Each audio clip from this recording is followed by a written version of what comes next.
Selamat sore Tribuners, Anda sedang menyaksikan live Tribun Travel Update bersama saya Firdananda. Sore ini kan kami sajikan informasi mengenai destinasi wisata hingga kuliner di Indonesia yang akan dilaporkan secara langsung oleh reporter kami di lapangan. Dan inilah live Tribun Travel Update selengkapnya. Kita ke berita pertama, saudara, sejumlah toko oleh-oleh haji di kawasan Embong Arab, Kota Malang meraih berkah pada musim haji kali ini. Mereka banjir pesanan dari para jemaah haji yang berangkat pada musim haji tahun ini. Seperti di toko Raja Kurma, sejak 2 bulan terakhir menerima banyak pesanan oleh-oleh haji. Kebanyakan para jemaah haji ini memesan makanan berupa kurma, kacang Arab, kismis, coklat Arab, hingga air zam-zam. Informasi lebih lengkapnya terkait hal ini akan disampaikan oleh rekan jurnalis kami dari Surya Malang, ada Rifki Edgar yang akan melaporkannya. Silakan rekan Rifki.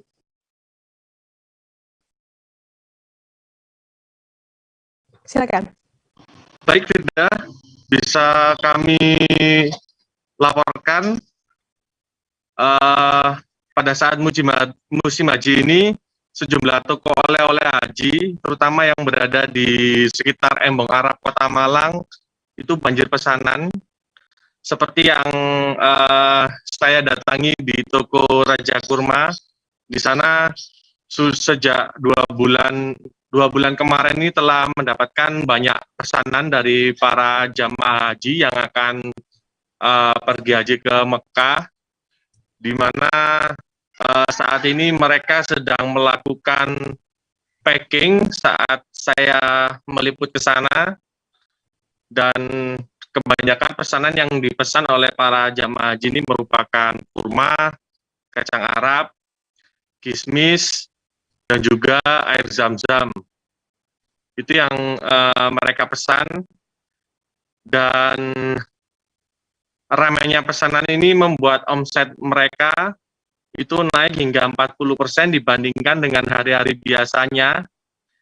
Dan seperti diketahui juga, toko Raja Kurma ini merupakan salah satu distributor yang dimana mereka mendatangkan langsung sejumlah makanan dan minuman itu dari Arab Saudi, dan mereka juga biasanya mensuplai langsung sejumlah kebutuhan atau oleh-oleh haji ke sejumlah toko yang ada di wilayah Malang Raya dan juga Jawa Timur pada umumnya. Dan memang saat musim haji ini mereka banjir sekali pesanan, dan ketika tidak saat musim haji, di mana pada saat ini sejak pandemi umroh juga mulai dibuka, dan pesanan memang cukup banyak dari para jamaah yang akan pergi umroh ini. Dan saat ini pesanan-pesanan tersebut akan segera didistribusikan ke sejumlah para jamaah haji yang memang telah memesan oleh-oleh haji tersebut, dan nantinya mekanismenya akan langsung disalurkan menunggu hasil komunikasi dari keluarga para calon jamaah haji sebelum nantinya kebutuhan oleh-oleh haji disalurkan atau dikirim langsung ke rumah masing-masing calon jamaah haji. Demikian informasi yang bisa kami sampaikan dari Kota Malang. Sudah. Baik, terima kasih rekan Rifki Edgar dari Surya Malang atas laporan Anda. Selamat bertugas kembali. Dan Tribuners, akan kami tampilkan wawancara dari Taufik, seorang penjaga toko. Berikut liputannya untuk Anda. Alhamdulillah sudah ada peningkatan dan banyak yang pesan. Untuk pengambilan biasanya kadang ada yang sudah. Oh gitu.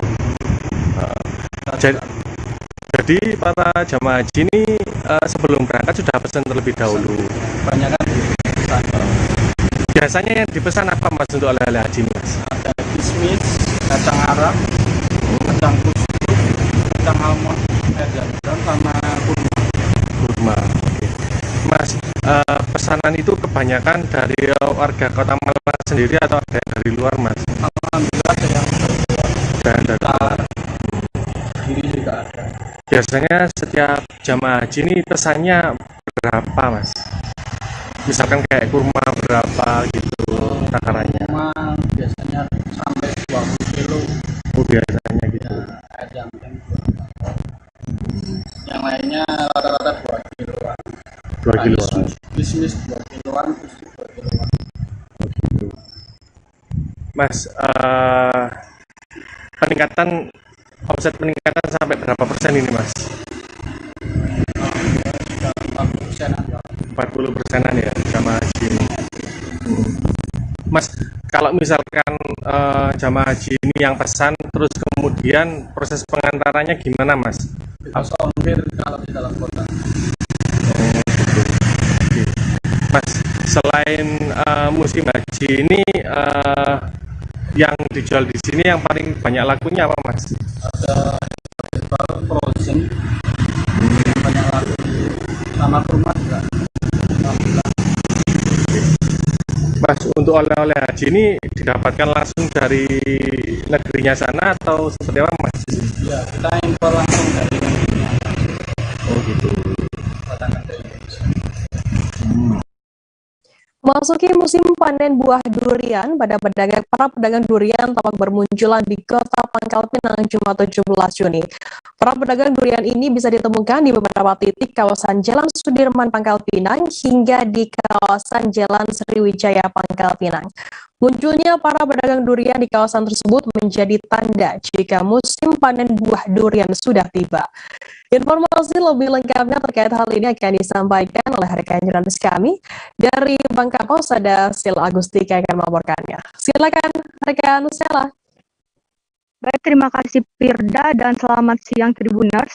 Memang saat ini di Bangka Belitung sendiri memasuki musim buah durian, di mana hal ini juga dapat ditandai dengan bermunculannya para pedagang yang ada di Kota Pangkal Pinang, salah satunya di kawasan Jalan Jenderal Sudirman, tepatnya di daerah perkantoran PT Timah dan juga di kawasan Jalan Sriwijaya, tepatnya yang berada di depan atau di daerah Kodim Pangkal Pinang, di mana dua lokasi ini memang menjadi pasar buah durian, pasar para pedagang yang menjual durian di Kota Pangkal Pinang sendiri.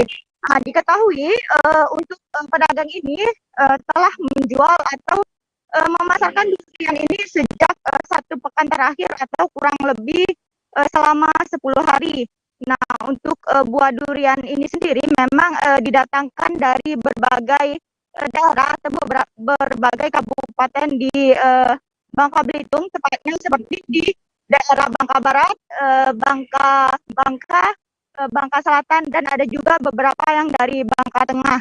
Nah, diketahui sendiri untuk harga durian ini saat ini masih tinggi, di mana durian ini dijual para pedagang dengan harga 20 hingga 150 ribu rupiah. Namun ada juga yang mencapai hingga 250 ribu rupiah. Harga ini tergantung dengan bentuk dan ukuran dari durian itu sendiri atau jenis dari durian yang ditawarkan, seperti misalnya tembaga ini merupakan salah satu durian dengan kualitas terbaik yang ada di Bangka Belitung sendiri, sehingga harga yang ditawarkan lebih mahal. Nah, untuk harga sendiri memang diakui para pedagang saat ini harga durian masih tinggi, mengingat masa musim panen raya buah durian ini belum tiba. Hal ini akan tetapi diprediksi oleh para pedagang atau para penjual durian ini, harga durian akan lebih rendah atau lebih murah dari harga saat ini, kurang lebih setelah hari raya Idul Adha nanti. Nah, untuk diakui juga para pedagang atau pembeli, diakui juga para pedagang atau penjual ini, untuk pembeli saat ini masih sepi, mengingat harga jual dari durian ini masih tinggi. Nah, untuk informasi juga durian ini dapat dibeli di kawasan Jalan Jenderal Sudirman atau di sepanjang Jalan kota Pangkal Pinang dan juga di kawasan Kodim atau di Jalan Sriwijaya. Baik, sekian informasi dari saya. Terima kasih. Baik, terima kasih rekan Sela dari Bangkawas atas laporannya. Selamat bertugas kembali. Dan Tribuners, jurnalis kami tadi juga sudah menghimpun keterangan dari seorang penjual durian bernama Marli. Berikut liputannya untuk Anda. Kan di Bangka ini sekarang ini kan panen durian masih gagal. Oke. Jadi harga agak tinggi. Oh, masih. Kalau dibandingkan misalnya gagal, musim banjir, banyak durian, murah juga. Oh, kalau Awal misalkan itu murah. oke. Kalau ini Pak, yang satu ini Pak, ini berapa Pak? Ini kalau yang besar nih kuning medo, kuning Hah? biasa ini 15. 150. Oke, teman-teman Bangka Pos, ini namanya durian apa Pak? Ini termasuk durian atau apa? Mentega juga ya. Oh, ini teman-teman Bangka Pos, durian mentega satu butirnya ini 150.000 ya Pak ya. Oke, teman-teman Bangka Pos, nih dapat kita lihat durian ini merupakan rajanya buah ya Pak ya. Rajanya buah. Oke. Kalau yang ini Pak? Ini sama satu pohon. Oh, satu pohon. Yang kecil-kecil ini berapa Pak? Ini durian yang kecil-kecil nih 40.000, 50.000 sampai ke 80.000. Oh, ya, jadi harganya bervariasi ya Pak ya, nggak tentu tergantung ukuran dan jenis durian ya Pak ya. Oke, Pak kalau boleh tahu durian ini dari mana sih Pak? Dari Penagan kalau nih, ada juga Oh. masuk dari Permis, Penagan kan. Oh, berarti diambil dari petani langsung atau sistemnya gimana ini Pak? Penani. Petani langsung. Berarti sistemnya sistem borong atau seperti apa Pak dari petaninya Pak? Oh, Borong. Oh. Yang sampai ke besar. oh jadi sistem borong ya Pak ya. Oke. Kalau dilihat dari segi peminatnya sekarang ini udah mulai bermunculan atau gimana Pak? Atau masih sepi kalau sekarang ini? Masih agak kurang lah. Oh, agak Harganya agak tinggi. oke. Tapi memang di kawasan ini memang sering jualan duriannya Pak ya? Memang disebutin pasar duren. kalau Pasar disebutin. durian ya Pak kalau di Para penjual melapak di sepanjang Jalan Trans Sulawesi mulai dari depan pesantren Alikelas, Desa Lampoko, hingga dekat dengan jembatan Desa Boto. Salah satu penjual buah durian bernama Pandi mengatakan durian tersebut berasal dari Kecamatan Tutar, Kabupaten Polman. Sebagian penjual juga merupakan warga Kecamatan Tutar. Pandi sendiri merupakan warga Desa Pulewani, Kecamatan Tutar. Untuk mengetahui informasi lebih lengkapnya terkait buah durian, musim durian di sana, saat ini kami sudah tersambung dengan jurnalis dari Tribun Sulbar, ada Kamarudin yang akan melaporkannya. Silakan rekan Kamarudin.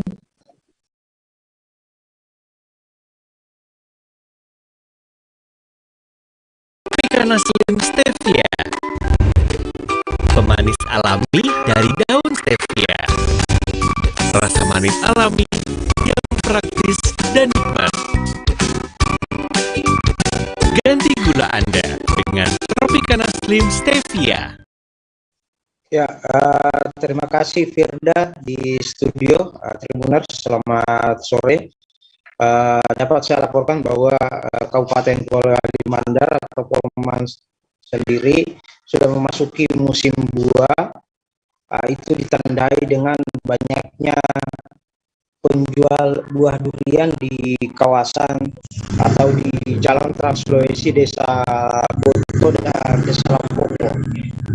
Puluhan penjual durian di jalan tersebut terlihat melapak di pinggir jalan dengan menggunakan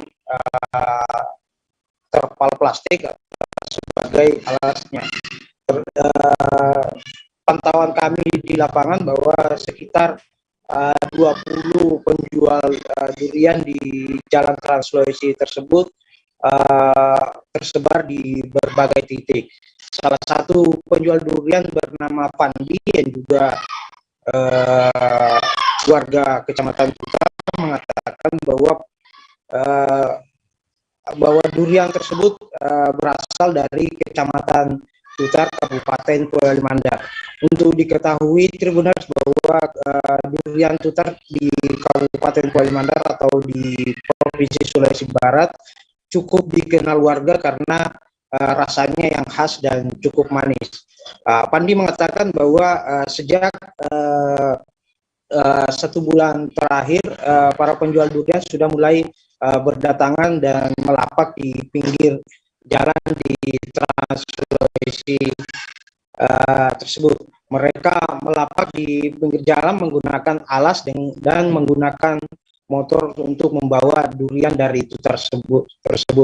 Sasaran pembelinya adalah para pengendara yang melintas, baik yang menggunakan sepeda motor maupun yang menggunakan roda 4. Para penjual juga memberikan menyediakan sebuah alat untuk para konsumen yang hendak makan di tempat atau menyediakan jasa membuka bilah durian, karena menurut Pandi masih banyak orang yang tidak mengetahui atau belum tahu membuka atau membelah durian tersebut. Untuk diketahui juga tidak hanya di Jalan Trans Sulawesi atau tepatnya di Desa Lampoko maupun Desa Botok, tetapi di Desa Luyo, di Kecamatan Luyo maupun di Kecamatan Purali juga ramai penjual durian. Itu menandakan bahwa musim durian di Kabupaten Kuala Mandar sudah mulai memasuki panen raya. Demikian untuk harganya juga Tribuners, untuk diketahui harganya cukup bervariasi, mulai dari harga 15.000 hingga 40.000. Harga durian bervariasi karena itu tergantung dari besar kecilnya dan kualitas duriannya. Pandi mengatakan bahwa durian yang diambil ini adalah semua durian pilihan, dan bukan durian dipetik semua. Durian yang dijual ada durian yang jatuh, artinya semua durian dipastikan sudah masak karena jatuh sendiri dari pohonnya. Demikian yang dapat saya laporkan, Tribuners. Terima kasih. Baik, terima kasih rekan Kamarudin dari Tribun Sulbar atas laporannya. Selamat bertugas kembali. Dan Tribuners, akan kami tampilkan wawancara dari Pandi, seorang penjual durian. Berikut liputannya untuk Anda. Dari Tutar sengaja memang ke sini menjual. Sengaja, Pak. Memang musim durian sekarang di Tutar ya? Iya, musim durian, Pak. Itu harga duriannya berapa itu? Tergantung besarnya, Pak. Ada yang 1, ada 20, ada 25. Yang paling mahal berapa, Pak? 50. Paling besar. Ini kalau ndak habis durian itu bermalam biasa, Pak ya? Kalau nggak habis, biasa bermalam. Kalau habis durian jatuh semua ini, Pak, bukan dipetik. Durian jatuh tempatnya ada di Ini pilihan semua lah ya, dibawa ke sini. tergantung, Pak. Tidak ada yang panjang duriannya. Tidak ada yang panjang duriannya ya. Ini di Tutar memang semua musim durian sekarang ya. Kalau Bulan ini. ya, pokoknya kalau khusus Kecamatan Tutar ada semua duriannya. Ada semua duriannya. Itu setiap bulan 6 memang itu, atau tidak menentu memang musim durian dalam? Tidak menentu, 1 kali 1 tahun. Tidak menentu bulannya. Ini ke sini naik apa, Pak? Naik motor. Jadi kalau tidak habis nginap di mana, Pak, biasa? Itu pondok-pondok, ada sana pondok-pondok. Oh, di rumah-rumah sawah lah ceritanya.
Eyelinernya anti badai banget, gosok sekencang mungkin tapi nggak ada yang luntur sama sekali. Mari kita coba buat pakai air. Ini aku guyurnya nggak cuma sekali, tapi berkali-kali dan eyelinernya masih tetap stay. Aku coba buat pakai tisu dan nggak ada yang luntur sama sekali. Karena nggak aku pakai eyeliner apa? Jadi eyeliner yang aku pakai dari Maybelline Hyper Sharp Liner. Menikmati libur akhir pekan rasanya kurang lengkap begitu ya Tribuners jika tidak berlibur ke destinasi wisata ataupun mencicipi kuliner. Di Kota Pekalongan sendiri Tribuners sedang berlangsung event Festival Kuliner Pekalongan yang menghadirkan puluhan UMKM. Kegiatan tersebut berlangsung selama 4 hari di Gor Jatayu Pekalongan Kamis 16 Juni hingga nanti Minggu 19 Juni. Ada berbagai kuliner meliputi Indonesian food, Arabian food, Korean food, Japanese food, dan makanan khas Pekalongan juga. Informasi lebih lengkapnya terkait hal ini akan disampaikan oleh rekan jurnalis kami dari Tribun Jateng, ada Fajar Bahrudin yang akan melaporkannya. Silakan rekan Fajar. Ya, terima kasih Firda. Ya, jadi betul memang sedang berlangsung event Festival Kuliner Pekalongan. Dan ini sudah menjadi event tahunan ya di Pekalongan, tetapi memang sempat terhenti 1 tahun pada tahun 2021 karena adanya pandemi COVID, dan pada tahun ini 2022 digelar lagi untuk lokasinya berada di Gor Jatayu atau berada satu kawasan dengan Museum Batik Pekalongan dan Tugu Titik Nol Pekalongan. Dan festival kuliner ini betul memang menjadi rekomendasi untuk masyarakat di sekitar Pekalongan bagi yang ingin menghabiskan akhir pekan.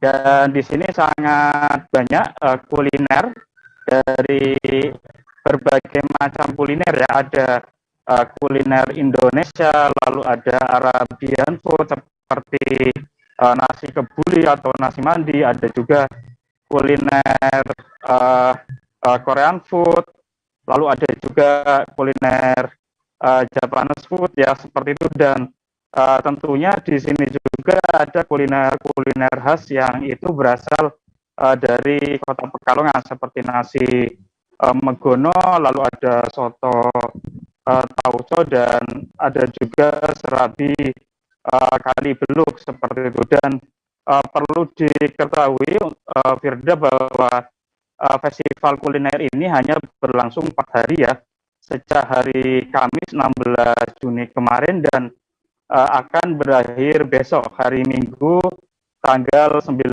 Juni. Jadi masih ada kesempatan bagi masyarakat untuk bisa datang ke lokasi festival kuliner ini. Dan dalam festival kuliner Pekalongan ini ada sebanyak 65 UMKM yang dihadirkan.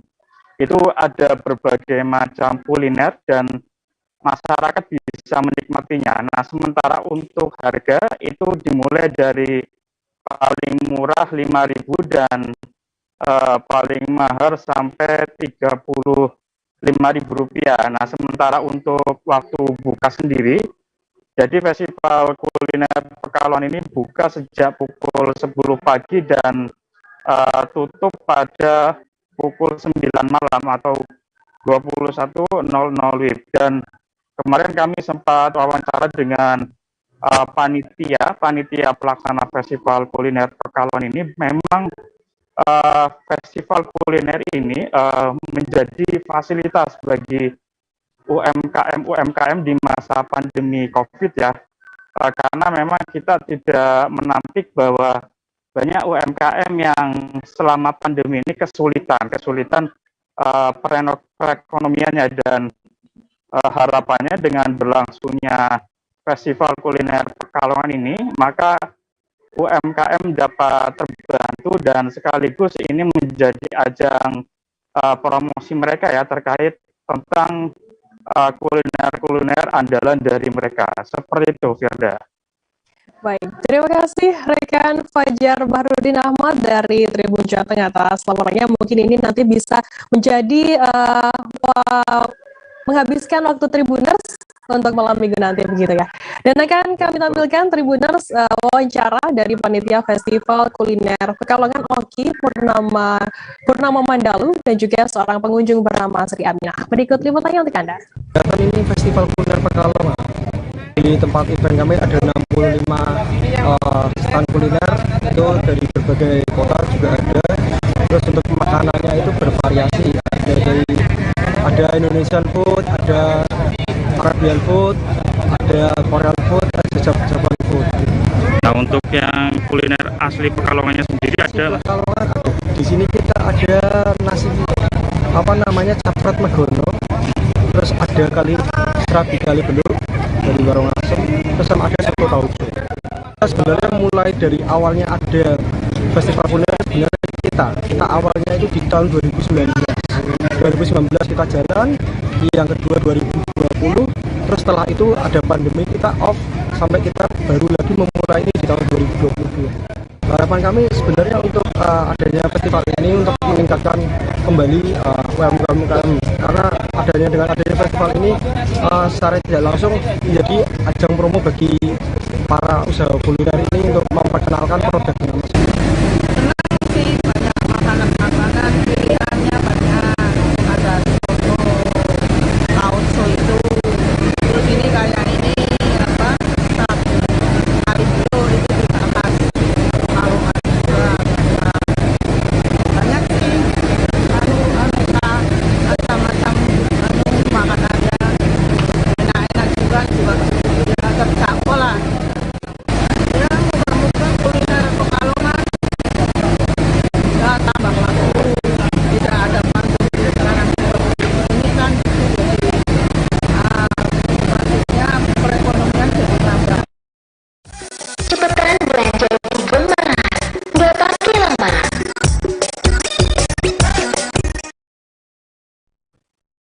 Tribuners, kita akan jeda sejenak, tetaplah di Tribun Travel Update. Biasanya ditandai dengan adanya penyumbatan. Kalau itu penyumbatan di sini mungkin pikirnya tidak ke situ kali ya, tapi kalau di Korea atau di Kamboja itu ada beberapa paper yang saya itu mas ya dulunya tukang koran. Oh gitu ya, tukang koran ya, saya baca ya Pak, tukang berapa jaga ya.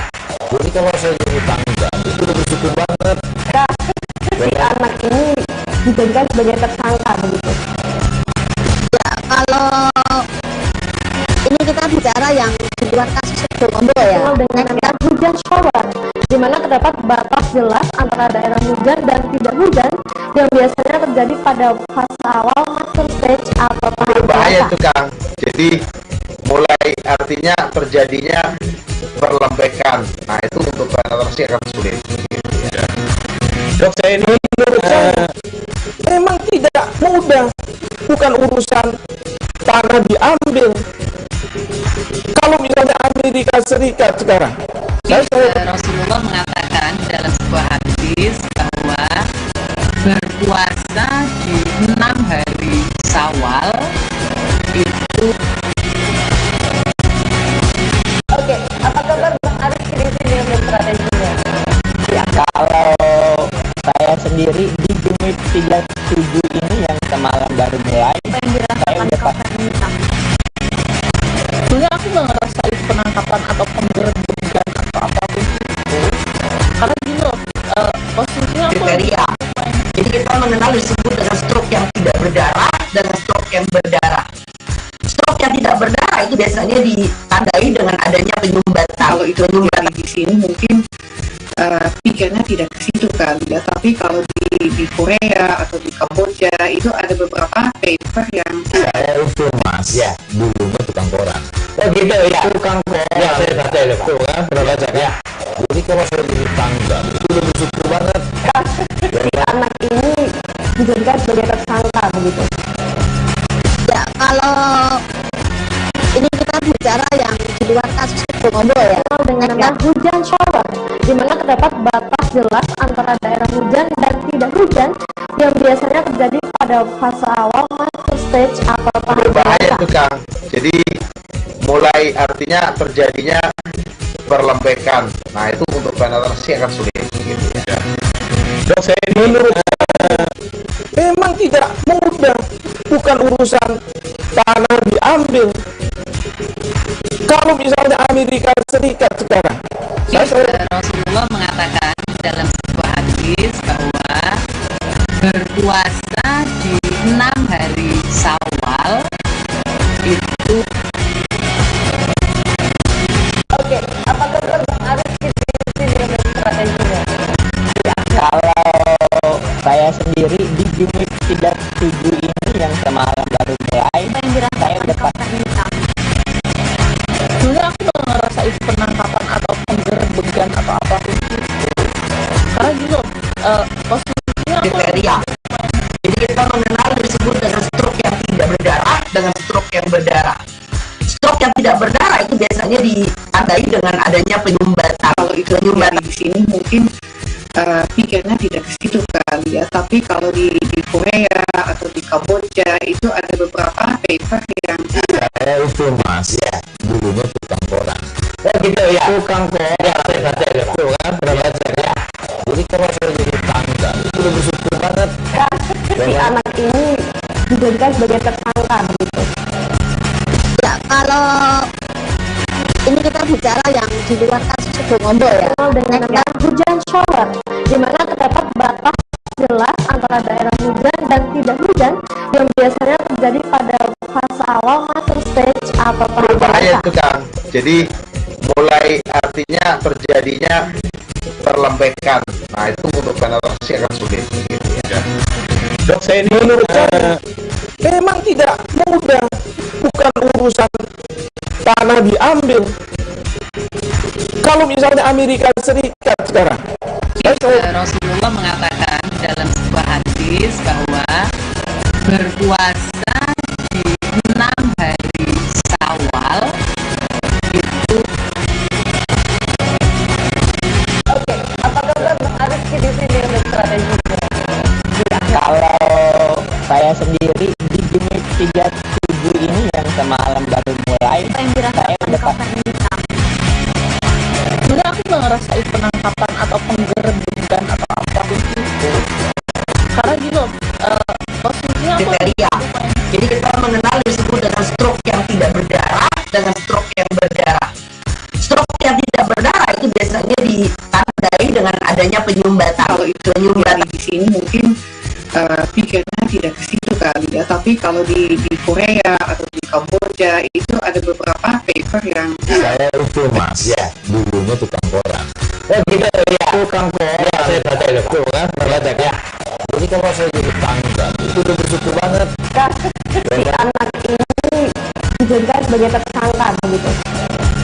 Ya, kalau ini kita bicara yang di luar kasus Subombo ya, dengan nama hujan shower, di mana terdapat batas jelas antara daerah hujan dan tidak hujan yang biasanya terjadi pada fase awal master stage atau tahap Bahaya itu Kang.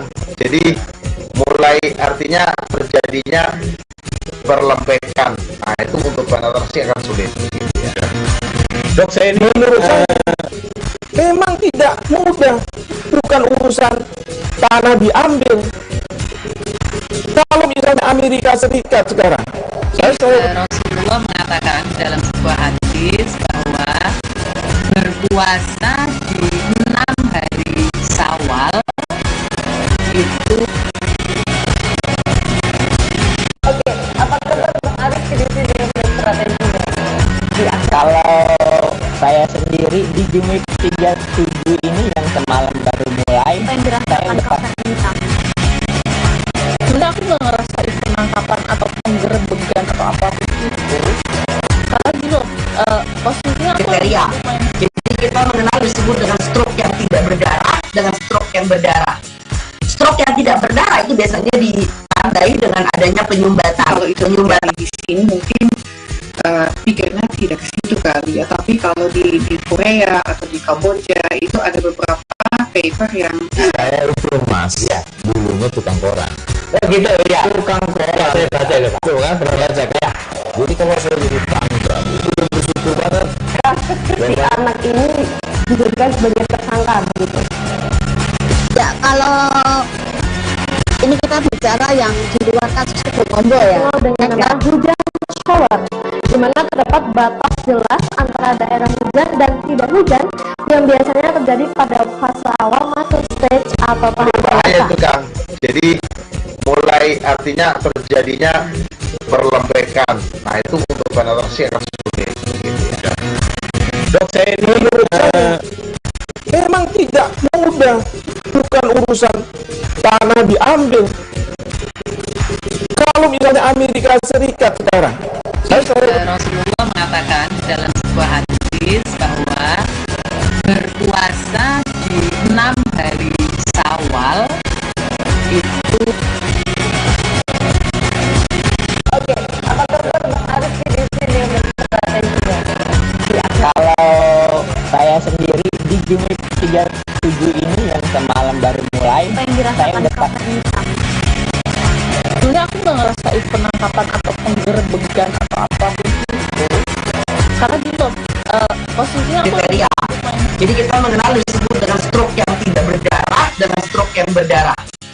Stroke yang tidak berdarah itu biasanya ditandai dengan adanya penyumbatan. Kalau itu penyumbatan di sini mungkin pikirnya tidak ke situ kali ya, tapi kalau di Korea atau di Kamboja itu ada beberapa paper yang Saya itu Mas ya, dulunya tukang koran. Oh gitu ya, tukang koran. Saya baca ya, tuh kan, pernah baca kan? Jadi kalau saya jadi tanggal itu udah bersyukur banget. Si anak ini diduga sebagai tersangka begitu. Ya, kalau ini kita bicara yang di luar kasus Kombo ya, dengan nama hujan shower, di mana terdapat batas jelas antara daerah hujan dan tidak hujan yang biasanya terjadi pada fase awal masuk stage atau tahap Bahaya dewasa. itu Kang. Jadi mulai artinya terjadinya perlembekan. Nah itu untuk penetrasi akan sulit. Gitu ya. Dok, saya ini menurut saya memang tidak mudah, bukan urusan tanah diambil. Kalau misalnya Amerika Serikat sekarang, Rasulullah mengatakan dalam sebuah hadis bahwa berpuasa di 6 hari Syawal itu. Oke, apa kabar Bang Arif di sini berstrategi? Kalau saya sendiri di Jumit 37 ini yang semalam baru mulai, saya udah pasti. sebenarnya aku nggak ngerasain penangkapan atau penggerbegan atau apapun itu, karena gini loh, posisinya kriteria. Jadi kita mengenal disebut dengan stroke yang tidak berdarah dengan stroke yang berdarah. Stroke yang tidak berdarah itu biasanya ditandai dengan adanya penyumbatan. Kalau itu penyumbatan di sini mungkin pikirnya tidak ke situ kali ya, tapi kalau di Korea atau di Kamboja itu ada beberapa paper yang Saya itu Mas ya, dulunya tukang koran. Oh gitu ya, tukang koran. Ya, saya baca ya, tuh kan, pernah baca kan? Jadi kalau saya jadi tanggal itu udah bersyukur banget. Si anak ini diduga sebagai tersangka begitu.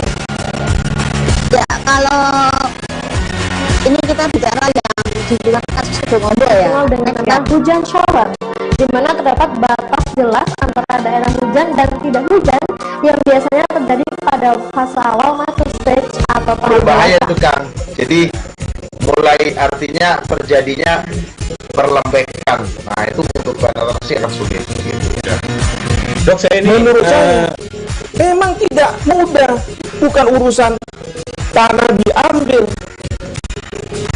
Kalau misalnya Amerika Serikat sekarang, Di 6 hari Syawal itu. Oke, apa kabar Bang Arif di sini berstrategi?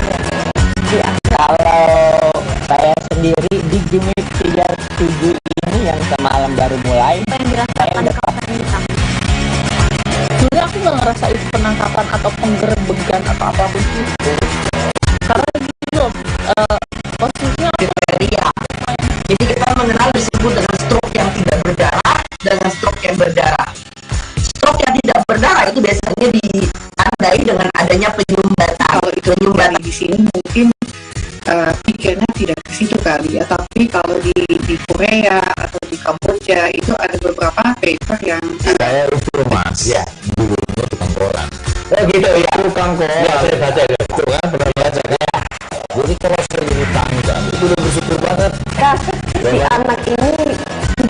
sebagai tersangka begitu.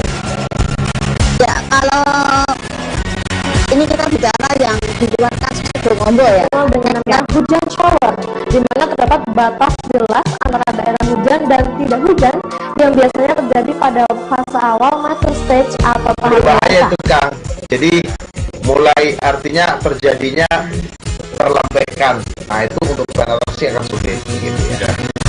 Dok, saya ini menurut saya memang tidak mudah, bukan urusan tanah diambil. Kalau misalnya Amerika Serikat sekarang, Rasulullah mengatakan dalam sebuah hadis bahwa berpuasa di 6 hari Syawal itu. Oke, apa kabar Bang Arif di sini dengan strateginya? Ya, kalau saya sendiri di unit 37 ini yang semalam baru mulai, saya udah pasti. Sebenarnya aku nggak ngerasain penangkapan atau penggerbegan atau apapun itu. Karena gini loh, posisinya kriteria. Jadi kita mengenal disebut dengan stroke yang tidak berdarah dengan stroke yang berdarah. Stroke yang tidak berdarah itu biasanya ditandai dengan adanya penyumbatan. Penyumbatan di sini mungkin pikirnya tidak ke situ kali ya. Tapi kalau di Korea atau di Kamboja itu ada beberapa paper yang saya itu Mas ya, dulunya tukang koran. Oh gitu ya, tukang koran. Ya, saya baca itu kan, pernah baca ya. Jadi kalau saya jadi tanggal, itu udah bersyukur banget. Si anak ini dijadikan sebagai tersangka begitu. Ya, kalau ini kita bicara yang di luar kasus Sibolombo ya, dengan namanya hujan shower, di mana terdapat batas jelas antara daerah hujan dan tidak hujan yang biasanya terjadi pada fase awal macro stage atau tahap berbahaya itu Kang. Jadi mulai artinya terjadinya perlambaikan. Nah itu untuk penatasi akan sulit gitu ya. Dok, saya ini menurut saya memang tidak mudah, bukan urusan tanah diambil. Kalau misalnya Amerika Serikat sekarang, Rasulullah mengatakan dalam sebuah hadis bahwa berpuasa di 6 hari Syawal itu. Oke, apa kabar Bang Arif di sini dengan strateginya? ya, kalau saya sendiri di unit 37 ini yang semalam baru mulai, saya udah pasti. Sebenarnya aku nggak ngerasain penangkapan atau penggerbegan atau apapun itu. Karena gini loh, Tropicana Slim Stevia, pemanis alami dari daun stevia. Rasa manis alami yang praktis dan nikmat. Ganti gula Anda dengan Tropicana Slim Stevia. Terima kasih Anda masih bersama kami di Tribun Travel Update. Kita beralih ke informasi selanjutnya, Saudara. Atraksi dalam proses penyajian martabak manis menjadi tontonan bagi konsumen yang hendak membeli martabak di depan Terminal Sako, Kota Palembang. Yang dimana dalam atraksi tersebut pedagang martabak hanya melempar-lempar martabak yang sudah matang ke tempat penyajian isian dengan menggunakan 2 scraper saja. Informasi lebih lengkapnya terkait hal ini akan disampaikan oleh rekan jurnalis kami dari Tribun Sumsel. Ada Widya yang akan melaporkannya. Silakan rekan Widya. Baik, terima kasih rekan Firda. Atraksi dalam proses penyajian martabak manis, yang dimana atraksi tersebut menjadi tontonan bagi konsumen yang hendak membeli martabak itu. Lokasinya berada di depan Terminal Sako, Kota Palembang. Yang dimana dalam atraksi tersebut pedagang martabak itu hanya melempar-lempar saja martabak yang sudah matang ke tempat penyajian isiannya itu yang bisa dijarakkan sekitar 2 meter. Nah, untuk martabak itu sendiri itu dari jarak tersebut, pedagang ini tidak merasa khawatir apakah martabak itu akan jatuh atau tidak karena dia sudah terbiasa melempar-lempar martabak itu. Jadi itu menjadi suatu tontonan gratis bagi konsumen yang ingin membeli martabak di sana. Dalam atraksinya tersebut, pedagang mengatakan ya harus kerja cepat kita. Kalau tidak cepat nanti konsumen itu pada menunggu, kata kata si pedagang sambil ketawa itu. Nah, setelah dilempar-lemparkan itu lalu diisikan sesuai dengan isian dari konsumen permintaan saat ini. Itu dalam video itu dalam isian kacang ya. Nah, jadi itu pertama dioleskan dulu pakai mentega terus dikasih kacang. Untuk harganya tersebut itu dari harga 18.000 hingga 23.000, dimulai dari rasa kacang hingga keju juga ada di sana. Baik, rekan Firda. Baik, terima kasih rekan Widya dari Tribun Sumselata. Selamat nada, selamat bertugas kembali. Kita beralih ke Jawa Tengah, saudara. Seorang warga di Desa Munding, Bandungan, Kabupaten Semarang menggelar khitanan atau sunatan anaknya dengan sebuah tradisi, yakni arak-arakan dengan 3 ekor kuda. Anaknya yang bernama Fahreza Arfa Kamal dikhitan seusai arak-arakan menggunakan seekor kuda, diiringi marching band dan juga ratusan penghafal Al-Quran. Warga setempat mengelilingi permukiman desa. Informasi lebih lengkapnya akan disampaikan oleh rekan jurnalis kami dari Tribun Jateng, ada Reza Gustaf yang akan melaporkannya. Silakan rekan Reza. Baik, terima kasih rekan Firda. Jadi di Desa Munding di Kabupaten Semarang, Kecamatan Bandungan tepatnya, ada tradisi yang kini telah dibangkitkan kembali. Tradisi tersebut sudah lama ya, sudah puluhan tahun atau tepatnya 30 tahun tidak digelar atau tidak diperingati kembali, dan mulai waktu itu juga yang bersangkutan melaksanakan atau membangkitkan kembali tradisi khitanan dengan diarak menggunakan kuda untuk berkeliling kampung. Nah, simbolnya sendiri waktu pelaksanaan sebelum khitan, anak tersebut menaiki kuda diikuti dengan 2 perempuan yang juga berkuda. Jadi total ada 3 kuda di sana. 2 perempuan tersebut mengikuti di belakangnya. Nah, untuk secara penampilan, 2 perempuan tersebut mengenakan cadar dan berpakaian tertutup dan berwarna hitam. Salah satunya yakni kepala desa setempat sendiri yang menaiki kuda.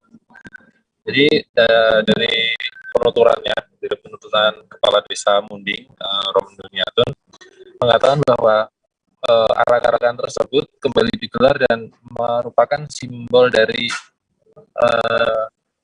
pengangkatan derajat oleh anak yang dikhitan tersebut. Jadi menggambarkan seperti pangeran yang dilindungi oleh 2 penjaga di belakangnya. Jadi penjaga itu harus tertutup karena dia mengamankan pangeran yang berada di depan.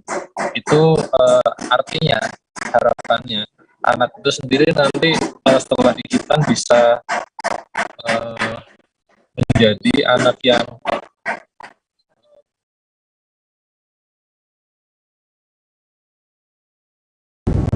bangun, nikmati serunya packing lagi, dan nginep di hotel, dan lagi saya lagi, semua momen lagi di hidup ini bareng teman hidup adalah Traveloka dulu, ya dunia lagi kemudian.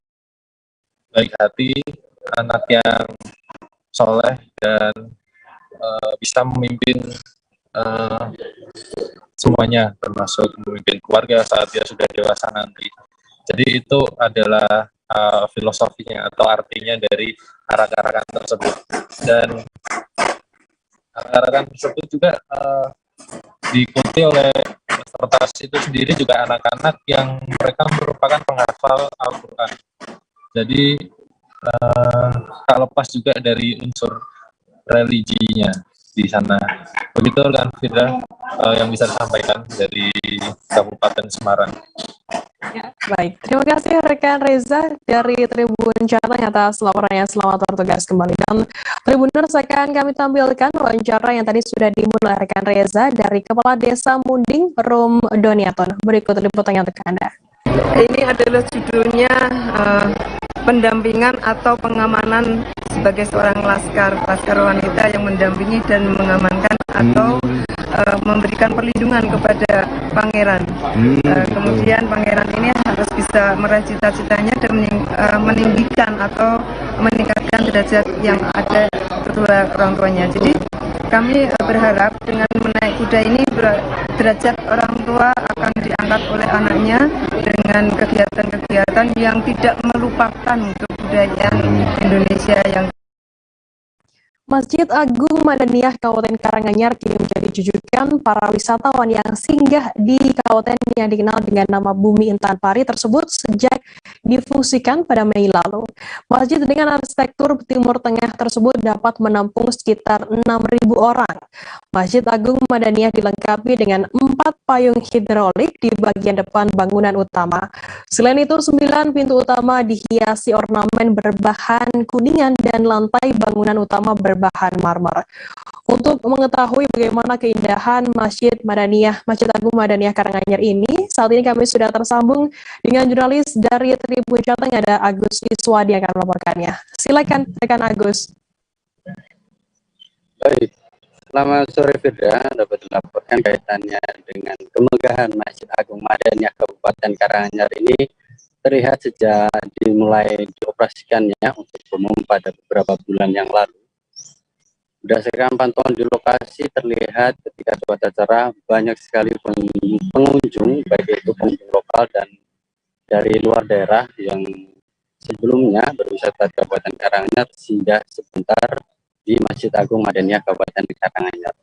Apabila cuaca cerah, banyak sekali pengunjung yang sekedar duduk serta bersuah foto di pelataran Masjid Agung Madaniyah Kabupaten Karanganyar. Selain itu, pengunjung dapat juga menikmati pemandangan perkotaan wilayah Kabupaten Karanganyar dari menara pandang dengan ketinggian sekitar 65 meter. Dari menara tersebut, pengunjung juga dapat melihat bagaimana gagahnya Gunung Lawu, Kabupaten Karanganyar, serta Gunung Merbabu dan juga Gunung Merapi. Pengunjung dapat melihat pemandangan tersebut apabila cuaca di kawasan sekitar cukup cerah. Sedangkan pada saat malam hari, pengunjung dapat melihat panorama alam serta gemerlap lampu perkotaan di wilayah Kabupaten Karanganyar. Adapun di Masjid Agung Kabupaten Karanganyar ini didesain layaknya Masjid Madaniyah di Timur Tengah, sehingga nuansa Timur Tengah begitu terlihat sekali di kawasan Masjid Agung Madaniyah Kabupaten Karanganyar. Adapun untuk di kawasan Masjid Agung ini, bangunannya terdiri dari 2 lantai. Untuk lantai pertama digunakan untuk sholat jamaah para putra, untuk lantai 2 digunakan untuk para putri. Khusus untuk momen tertentu juga kerap kali digunakan kegiatan keagamaan seperti pada saat malam Nuzul Quran kemarin. Banyak sekali santri dari wilayah Kabupaten Karanganyar mengadakan khataman Quran pada saat bertepatan dengan peringatan Nuzul Quran. Di Masjid Agung Madaniyah Kabupaten Karanganyar ini, apabila pengunjung ingin menikmati suasana atau melihat pemandangan perkotaan dari ketinggian menara pandang, pengunjung cukup memasukkan infak sebesar Rp5.000. Untuk menara pandang sendiri kapasitasnya masih ada 2 lantai, untuk masing-masing lantai berkapasitas 25 orang. Akan tetapi demi kenyamanan dari para pengunjung, pengelola terpaksa membatasi untuk waktu kunjungan serta jumlah kunjungan. Dalam sekali kunjungan dibatasi waktu 10 menit serta dibatasi 10 orang. Hingga saat ini menara pandang difungsikan baru 1 lantai, yaitu lantai 2. Akan tetapi untuk kedepannya pengelola akan melakukan pengembangan dengan menggunakan lantai pertama yang saat ini belum digunakan sebagai tempat bersantai seperti untuk ngopi dan juga ngobrol dan juga bermakan. Akan tetapi untuk saat ini pengembangan masih diupayakan. Di sisi lain, pengelola juga akan melakukan pengembangan dengan menambahkan fasilitas teropong di menara pandang, sehingga pengunjung dapat melihat secara jelas di kawasan perkotaan melalui teropong yang sudah disediakan oleh pengelola. Begitu, Firda. Baik, terima kasih rekan Agus Siswadi dari Tribun Jawa Tengah atas laporan Anda. Selamat bertugas kembali. Dan Tribuners, informasi tadi sekaligus menutup perjumpaan kita dalam live Tribun Travel Update kali ini. Jangan lupa saksikan terus live Tribun Travel Update hanya di kanal YouTube Tribun News. Saya Ferdinanda, mewakili petugas undur diri. Terima kasih, selamat beraktivitas kembali dan sampai jumpa. Jangan lupa like, subscribe, dan share ya.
First in Indonesia, 7 complete dental solutions with lively flavors.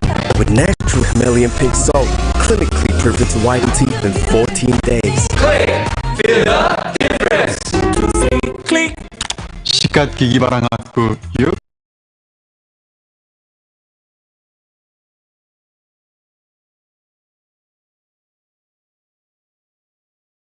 Ketentuan pasal 1 angka 26 Peraturan Dewan Pengawas KPK nomor 4 tahun 2021 tentang tata cara pemeriksaan dan persidangan pelanggaran kode etik dan kode perilaku Komisi Pemberantasan Korupsi adalah insan komisi yang diajukan ke sidang etik yang berdasarkan putusan pemeriksaan pendahuluan diduga melakukan pelanggaran.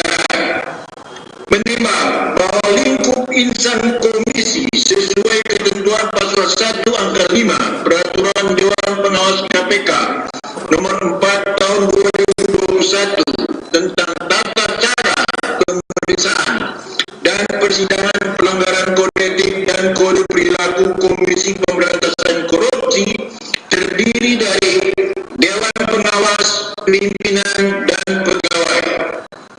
Menimbang bahwa oleh karena terperiksa Lili Pintauli Siregar telah mengundurkan diri dari jabatan Wakil Ketua KPK RI dan telah terbit keputusan Presiden RI nomor 71/P tahun 2022 tertanggal 11 Juli 2022 yang telah memberhentikan terperiksa sebagai Wakil Ketua merangkap anggota pimpinan KPK RI, maka terperiksa tidak lagi berstatus sebagai insan komisi yang merupakan subjek hukum dari Peraturan Dewan Pengawas KPK RI nomor 3 tahun 2021 tentang penegakan kode etik dan kode perilaku KPK, sehingga dugaan pelanggaran kode etik dan kode perilaku KPK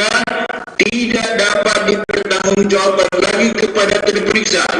Dengan demikian cukup alasan bagi majelis etik untuk menyatakan persidangan etik gugur dan tidak melanjutkan penyelenggaraan sidang etik tersebut.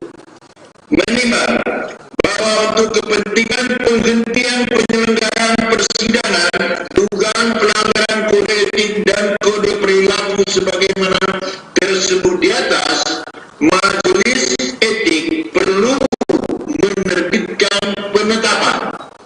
Mengingat dan memperhatikan ketentuan pasal 37B ayat 1 huruf E Undang-Undang Republik Indonesia nomor 19 tahun 2019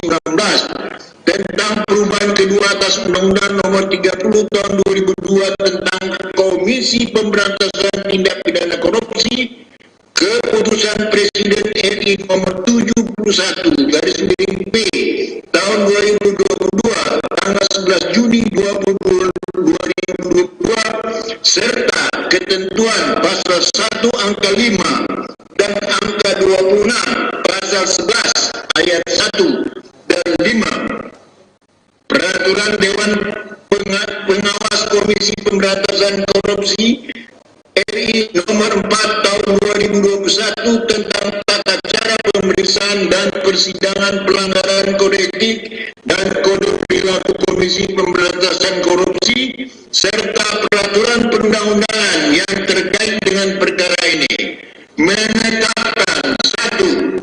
Menyatakan gugur sidang etik dugaan pelanggaran kode etik dan kode perilaku atas nama terperiksa Lili Pintauli Siregar dan menghentikan penyelenggaraan sidang etik dimaksud. 2. Memerintahkan kepada Kepala Sekretariat Dewan Pengawas untuk menyampaikan penetapan ini kepada Dewan Pengawas dan pimpinan KPK. Demikian ditetapkan dalam rapat musyawarah Majelis Etik pada hari Senin tanggal 11 Juli tahun 2022 oleh Tumpak H. Panggabean sebagai Ketua Majelis Etik, Albertina Ho, Indrianto Senoaji, Haridono, dan Samsudin Haris masing-masing sebagai anggota majelis. Penetapan tersebut diucapkan dalam sidang terbuka untuk umum pada hari dan tanggal itu juga oleh Ketua Majelis Etik tersebut serta dihadiri oleh masing-masing notulis Muhammad Tan Regine, Jiri Karuna, dan Siti Aminah. Demikian Ketua Majelis ditandatangani, anggota seluruhnya ditandatangani. Demikian sudah saya sampaikan, sudah saya bacakan penetapan tentang sidang kode etik dan kode perilaku yang diduga dilakukan oleh saudara terperiksa. Mungkin ada yang mau disampaikan? Terima kasih majelis, saya menerima penetapan majelis. Ya. Nanti penetapannya bisa dimintakan kepada Sekretaris Dewas, nanti dikirim, ya. Mungkin salinan atau petikan. Ini juga kita sampaikan kepada pimpinan maupun kepada yang membutuhkan. Baik, kalau tidak ada lagi yang mau disampaikan, sudah cukup, sidang akan kita tutup. Sudah ya? Baik, sidang dugaan pelanggaran kode etik atas nama Lili Pintauli Siregar, register 0306 garis miring 06 tahun 2022, saya nyatakan selesai dan ditutup. Terima kasih. Yaitu tadi pembacaan oleh Ketua Dewan Pengawas KPK Tumpak H. Torangan Panggabean terkait dengan gugurnya sidang etik dan perilaku etik KPK terhadap Wakil Ketua KPK Lili Pintauli Siregar. Dewas KPK menyatakan bahwa Lili Pintauli mengundurkan diri sehingga ia menetapkan bahwa secara persidangan gugur atau dan hingga saat ini untuk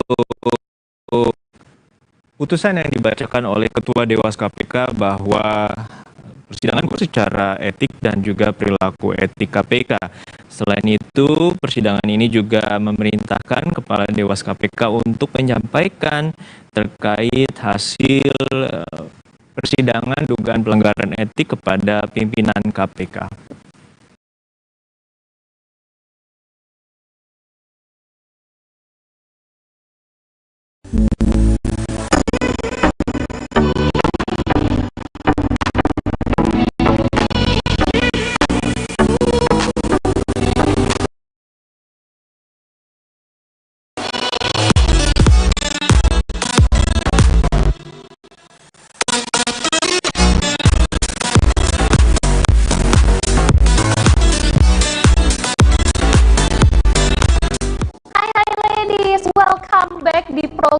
spesial dari Kumparan Woman, apalagi kalau bukan Try It Yourself bersama aku, Faya Syifa. Nah, sebelum aku ngobrolin lebih lanjut ya, aku mau tanya dulu nih, item makeup apa yang paling wajib kamu punya? Kalau aku sih foundation ya, karena milih foundation ini tuh lumayan sulit gitu, dan penggunaannya pun itu akan menyesuaikan dengan skin tone kita, skin type kita gitu ya. Makanya hari ini kita akan ngobrolin soal pemilihan foundation. Gimana caranya nih kamu bisa nyocokin foundation tadi shade-nya dengan warna kulit kamu. Nah, pastinya aku nggak akan sendirian hari ini. Aku sudah ditemani dengan Dara Nitya. Yeay, halo Dara. Hai, Fai. Apa kabar? Alhamdulillah baik. Kamu gimana, Fai? Baik, kita sapa dulu ladies. Halo ladies. Anyway, sebelum kita bahas lebih lanjut, sebelum kita review foundationnya nanti, aku mau tanya dulu nih, skin tone sama skin type kamu apa? Aku tuh tipe kulitnya itu kering dan warna kulitku adalah sawo mateng. Wah, kalau tipe kulit ini sama persis. Aku juga kering banget soalnya. Tapi kalau kamu sendiri pernah nggak sih salah pilih shade foundation gitu? Pernah banget, apalagi waktu aku awal-awal belajar makeup. Jadi problemku tuh adalah foundationku warnanya jadi abu-abu. Apalagi zaman dulu pilihan warna untuk kulit sawo mateng tuh masih cenderung sedikit. Iya benar banget sih. Aku juga sering banget tuh dengar cerita dari teman-teman aku tuh kayak gitu.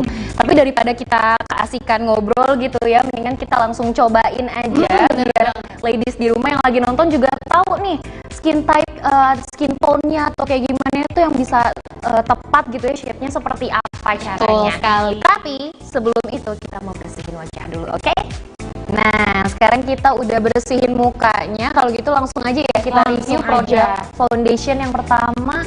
Ini ada Maybelline Fit Me Matte Poreless. Kayaknya kebalik deh, Fai. Oh iya lagi. Oke. Aku coba di sini. Nah, aku ya, Fai, kan aku bilang problemku kan makeupnya bisa bikin abu-abu. Jadi aku coba dulu nih di Nadi, karena dia bisa dengan cepat mengenali undertone kita. Oh, aku tuh selalu di sini. Oh, salah ya ternyata ya. Kalau undertone tuh di sini. Kalau gitu. undertone di Nadi. Cukupkah di Nadi aja? Enggak, abis itu nanti aku akan cek di muka buat ngeliat skin tone-nya sama atau enggak. Jadi di sini emang bener-bener cuman cek Nadi aja nih ladies. Oh, jadi intinya tetap harus dicoba di muka gitu gitu ya. Langsung aja kita coba kali ya. Oke, boleh. Aku mau coba pakai brush. Nah, bedanya apa tuh antara aku pakai brush atau aku pakai tangan atau aku pakai beauty blender or something? Kalau pakai tangan tuh coverage-nya paling tinggi sebenarnya, karena dia nggak ninggalin residu sama sekali kan. Tapi kalau pakai brush ataupun pakai spons itu dia pasti akan nempel produknya di brush ataupun di spons. Oke, ini kalau dari teksturnya tapi agak dia thick ya. Teksturnya ya dia cukup thick, tapi memang kelihatan juga dari coverage-nya kalau dia tuh langsung medium, dia bisa untuk nutupin bekas jerawat aku, dan bekas jerawat aku tuh cukup hitam loh, Fai. Kalau mungkin kalau buat bekas jerawat yang tipis-tipis dia ketutup tapi masih bisa di-build lagi kali ya, supaya mungkin lebih ke sedikit full gitu coverage-nya. Fai, jadi aku mau coba untuk nge-build dulu ya, karena kan tadi dia medium coverage. Nah, ini enaknya kalau nge-build tuh pakai tangan, dan ini tuh langsung dia nambah coverage ya, Fai. Jadi menurutku nih Maybelline Fit Me coverage-nya tuh medium to full dan dia buildable. Tapi aku punya sedikit tips buat teman-teman yang kulitnya dry, karena aku juga kebetulan kulitnya dry. Dia sesuai dengan klaimnya, yaitu dia matte, dan di kulit dry itu langsung nge-set. Jadi nggak usah di-set lagi pakai bedak kalau misalkan kalian kulitnya dry dan mau pakai Maybelline Fit Me ini. Oke, sekarang kita ngomongin sedikit soal packaging dan harganya ya. Ini kan harganya 155.000 dan packagingnya segini gitu ya. Menurut kakak ini affordable gak sih? Menurutku affordable banget sih dengan harga segitu, apalagi udah pump, enak banget buat ngontrol produknya gitu. Oke, tapi dia kira-kira apakah travel friendly juga gitu atau enggak? Aku agak sedikit kurang travel friendly ya, karena takut hilang tutupnya. Oh benar. Aku sering banget tuh case hilang sih. Iya. Foundation aku tuh sering banget. Dan ini sayang banget sih, kebetulan kan dia sebenarnya bagus ya buat acara yang durasinya panjang, tapi warnanya tuh kayak kurang match di kulit aku, agak sedikit abu-abu. Sama aku juga. Ya. Karena ini kalau aku lihat agak lebih gelap dibanding kulit aku. Walaupun mungkin sebenarnya nggak terlalu beda jauh, tapi kelihatan lebih gelap. Oh iya, dan ini kelihatan juga ya, tadi aku bilang tes undertone di Nadi aku ladies, ini kelihatan dia warnanya lebih merah. Jadi nggak cocok sama undertone aku yang warnanya warm. Oke, kalau gitu kita cobain, siapa tahu yang satu lagi cocok nih. Apa nih? Ini Makeover Ultra Cover Liquid Matte Foundation. Kayaknya ketuker lagi. Iya, kok agak gelap ya di aku. Iya, gue terang banget nih, nggak biasa. Yes, kita sekarang cobain karena tadi udah dikasih tahu ya. Jadi aku akan cobain di sini nyobainnya ya. Nah, ladies, aku mau kasih lihat contohnya. Ini untuk Maybelline, dia warnanya merah, tapi untuk yang makeover warnanya lebih mirip dan agak lebih kuning gitu. Jadi lebih cocok dari segi undertone yang makeover. Tapi tetap ya kita cobain dulu di muka ya. Harus, kalau enggak nanti nggak kelihatan perbedaannya seperti apa gitu ya. Ini aku coba tadi di tangan aku masih ada, jadi aku tetap dengan pendirianku pakai jari aja. Wow, ini lebih light ya kalau untuk dari segi tekstur ya. Aku setuju banget dari segi tekstur, ini light banget, enak maksudnya. Ya itu tadi untuk daily tuh masih bisa karena ringan banget. Iya. Jadi kalau makeover itu lebih cocok daily, tapi kalau Maybelline lebih cocok untuk acara durasi yang lama ya, untuk acara formal dan pengen yang makeup flawless gitu. Ini juga kalau aku lihat sebenarnya dari coverage sebenarnya sama-sama medium nih kayaknya, karena bekas-bekas jerawatku yang tipis-tipis tuh ketutup. Cuma kayaknya mungkin tidak setinggi yang Maybelline gitu ya. Betul, karena kan teksturnya lebih light, jadi dari segi coverage lebih menang Maybelline. Tapi untuk segi lightweightnya gitu ya, rasanya di kulit itu lebih enteng makeover. Dan ini warnanya lebih cocok, Pai. Betul, mirip banget sama warna kulit aku yang asli. Tapi kan kalau mirip banget kayak agak kurang gimana gitu ya. Nah, cara ngakalinnya gimana nih ketika salah shade atau kayak kita sekarang? Terlalu pas. Jadi kan memang kalau pakai makeup itu, apalagi foundation, bisa ada resiko oksidasi, di mana setelah makeupnya tuh sama kulit, warnanya tuh bisa bikin kusam. Apalagi aku yang kulit sawo matang. Jadi bisa disiasatin pakai highlight yang warnanya 1 atau 2 tingkat lebih terang, ditaruh di bawah mata, atau pakai bedak yang 1 atau 2 tingkat lebih cerah. Kalau misalkan kebalikan nih, foundationnya lebih terang, kita pakai contour atau bronzer supaya warnanya sama. Nah, tadi kan kita udah bahas soal harganya si Maybelline ya. Kalau dari harga makeover, dia nggak jauh beda. Dia harganya 152.000 dengan packaging yang segini. Menurut kakak affordable kah? Travel friendly kah? Menurutku affordable juga, harganya mirip banget, tapi ini lebih travel friendly karena bisa dikunci. Ya, jadi lebih gampang dan gak resiko hilang si tutupnya itu kan tadi gitu. Kalau begitu kita selesaikan dulu aja makeup kita hari ini gitu ya, supaya semakin kelihatan perbedaannya seperti apa. Iya. Ini dia perbedaannya, 1, 2, 3. Nah ladies, ini makeupnya udah jadi. Sekarang ladies sudah tahu dong ya tipsnya nih gimana caranya tadi cari foundation yang warnanya sesuai dengan warna kulit kita dan juga undertone-nya. Thank you so much Kak Dara, udah nemenin aku. Jangan kapok-kapok lagi untuk datang ke sini dan bagi-bagi tips nih ke ladies semua tentang memilih foundation yang tepat gitu ya. Semoga semakin sukses dan sehat selalu. Kamu juga ya semakin sukses. Amin. Selain itu kalau ladies mau cobain produk-produk yang tadi udah kita review hari ini gitu ya, bisa banget. Caranya gampang, kamu cuma perlu mengisi form di bawah ini linknya, atau follow sosial medianya kita di @kumparanwoman. Terus untuk cari tahu fakta dan tips seputar perempuan, kalian bisa banget baca artikelnya di Kumparan Woman. Sekian Try It Yourself kita hari ini. Aku Fairu Syifa, aku Dara Nitya. Pamit undur diri. Sampai jumpa di Try It Yourself Kumparan Woman lainnya. Bye-bye.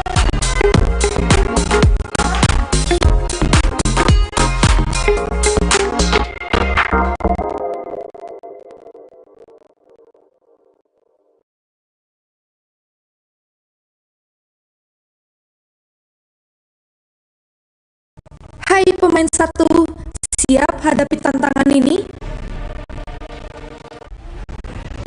Masuki Valorant dan main sebagai salah satu agen global dari penjuru dunia. Gabungkan FPS, kekuatan supernatural, dan ratusan strategi taktis. Persiapkan tim yang kuat dan habisi lawan dalam laga FPS taktis Tiada 2. Makin dalam pemahamanmu, makin seru permainanmu. 2 tim, 5 pemain per tim, 13 ronde menuju kemenangan, 1 nyawa per ronde. Pertahankan dan serang lokasi. Kumpulkan uang di sepanjang pertandingan, gunakan untuk membeli senjata, perisai, atau ability. Teman akan selalu melindungimu. Untuk merebut kemenangan, pemain harus bekerja sama, dan bermain bersama teman adalah pilihan terbaik untuk bersenang-senang dan berkoordinasi dengan kompak untuk menghabisi tim lawan. Rekan tim dan kerja sama tim adalah pilar Valorant. Peran apapun sama pentingnya dalam mengantarkan tim menuju kemenangan.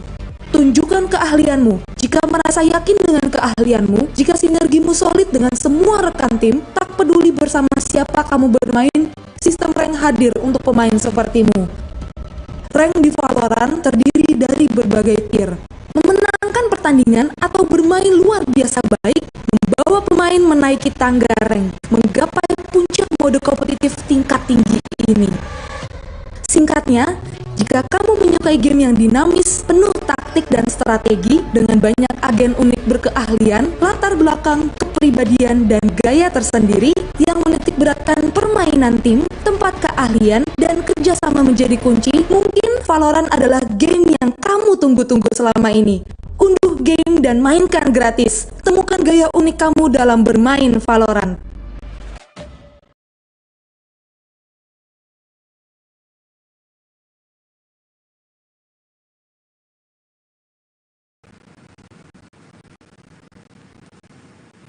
Dan hingga sebelumnya, Lili Pintauli Siregar diduga menerima gratifikasi atas tiket menonton MotoGP di sirkuit Mandalika dan juga akomodasi penginapan di Mandalika. Dan saudara, ini akhir dari Breaking News Kompas TV, dan nantikan informasi terkini lainnya hanya di Kompas TV. Saya Harjuno Pramudito, terima kasih, sampai jumpa.